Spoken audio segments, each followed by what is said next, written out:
അടിപൊളി. സാധാരണ new year ആഘോഷിക്കാനൊക്കെ പോവോ ഇവിടെ? ചേച്ചിക്ക് നാണമാണല്ലോ, എന്താ കാര്യം? എന്താ മാനവീയത്ത് പാട്ടും ഇതൊക്കെ എങ്ങനെ ഉണ്ടായിരുന്നു? ഞാൻ കേട്ടില്ലേട്ടാ, എന്നാലും കൊള്ളാം. വന്ന ഒഴികെ കൊള്ളാം. ബാംഗ്ലൂർ സിറ്റീസിന്റെ അതിന്റെ ഒരു വെറൈറ്റി ഇവിടെയും വരുന്നുണ്ട്. മാതിരിയായി ചർച്ച് സ്ട്രീറ്റ് എന്തായാലും വളരെ മനോഹരമായെന്ന് തോന്നുന്നു അല്ലേ? കുറച്ചുകൂടി ഭംഗിയായി.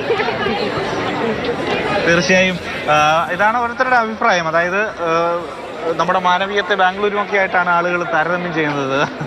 അത് വളരെ ഇതുപോലെ വളർത്തുമൃഗങ്ങളും ഒക്കെ ആയിട്ട് എന്തായാലും ന്യൂ ഇയർ അടിച്ചു പൊളിക്കാൻ പെറ്റുമൊക്കെ ആയിട്ട് ഇറങ്ങിയിരിക്കും.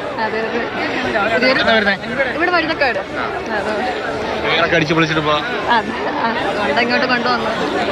വൈബുള്ള സ്ഥലമല്ലേ, ആള് വരണ്ടിരിക്കാന്ന് തോന്നുന്നു. അത് എല്ലാരും വന്നേക്കുക കളിപ്പിക്കാനൊക്കെ. എന്താ പേര്?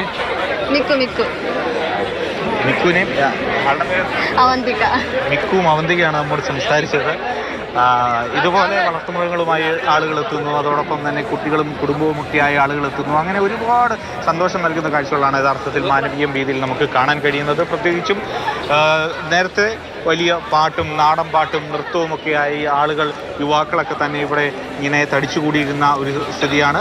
അതിനൊക്കെ കുറച്ച് മാറ്റം വന്നിട്ടുണ്ട്. ഇപ്പോൾ പാട്ടും നൃത്തവും ഒക്കെ അവസാനിച്ചു എന്ന് നമുക്ക് പറയാൻ കഴിയില്ല. പിന്നീട് ഒരു 12 മണിയോട് അടുക്കുമ്പോൾ വീണ്ടും അതൊക്കെ കൂടുതൽ സജീവമാകും. ഏതായാലും ആളുകൾ കൂടുതൽ 45 മിനിറ്റേ ഉള്ളൂ സ്റ്റെഫിൻ.